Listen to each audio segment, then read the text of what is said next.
Hey guys, welcome back to the channel. In today's video, I'm going to show you how to create a Maya virtual card so you can make safe online purchases without using your physical card.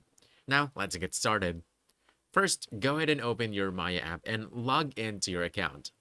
From the home screen, you want to look for the card section at the top, right over here, tap on it, and on this page, you'll see an option to get a virtual card right over here. I already have mine, so it says here my online card, but this is what you need to pick.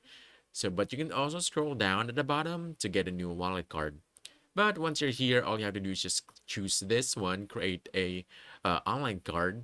Then you have to choose the type of virtual card you want. You also need to select the funding source, which is usually your Maya wallet balance.